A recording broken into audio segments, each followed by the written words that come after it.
да се здружат земјоделците и да го окрупнат земјоделското производство преку Законот за земјоделски задруги. Оти на мал земјоделец за малку пари ќе му го земат производството, им порача на земјоделците заменик министерот за земјоделство, шумарство и водостопанство Зоран Коњановски на трибината во Кривогаштан, образлужувајќи ги предностите од окрупнувањето и од Законот за земјоделски задруги. Преку Законот за земјоделски задруги го окрупнуваме производството. Доколку си голем играч, тогаш сите сакаат да направат договор со тебе.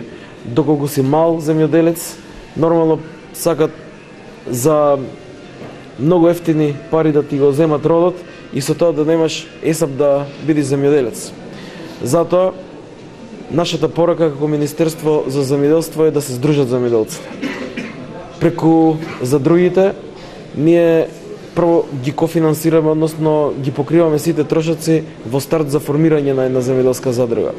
Земјоделската задруга ќе има еден менаџер, раководител, кој 5 години ќе зема плата од нашето министерство преку програма.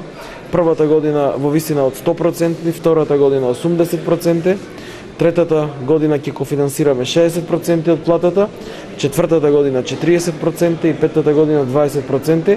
И како се зајакнува земјоделската задруга, така ние излегуваме како министерство со поддршката за менаџерот. Доколку земјоделците бидат дел од една земјоделска задруга, ќе добиваат и повисоки субвенции. Доколку земјоделците кои се членови на земјоделската задруга сакаат да го осигураат родот, тогаш 70% го покрива тоа Министерството за земјоделство, а 30% самите земјоделци. Доколку сакаат да набават земјоделска механизација како задруга која ќе користат понатаму сите земјоделци, до 90% од вредноста на таа земјоделска механизација ќе покрие нашето министерство, а само 10% членовите на земјоделската задруга. Веќе сме стапени во контакт со неколку земјоделци кои што се заинтересирани за формирање на тие задруги. Предочени им се сите бенефити што ќе ги користат од Министерството за земјоделие и владата на Република Македонија, а вечерво изворно господинот Коњановски ќе им ги презентира на сите. Според земјоделците од Кривогаштанскиот регион, со здружувањето трошоците за производство се намалуваат, а се зголемува квалитетот. Секој земјоделец не ќе мора да инвестира во механизацијата и ќе се стави крај на трговците кои профитираат на грбот на земјоделците. Како самостоен земјоделец не може да произведе оно колку што бараат пример прекупците. Од друга страна ќе исчезнат профитерите, пример што се бидејќи што се богатат на грбот на земјоделецот. Пример, тој си бара количина, работат со профит, се целиот профит ќе оди кај земјоделците, мислам кај правилниот земјоделец кој го произведува тоа.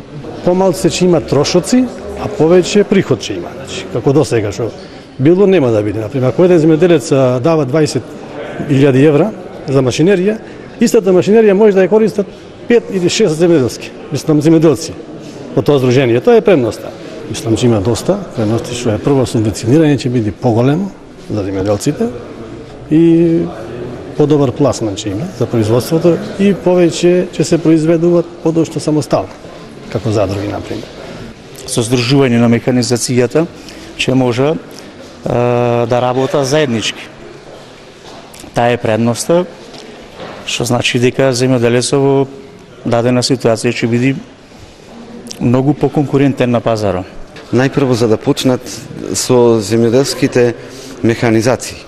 Најпрво тоа нас ни е најнеопходно. И тука работаат субвенциите од државата, гледам дека се одлични. Тоа е една голема благодарност до Министерството за земјоделие.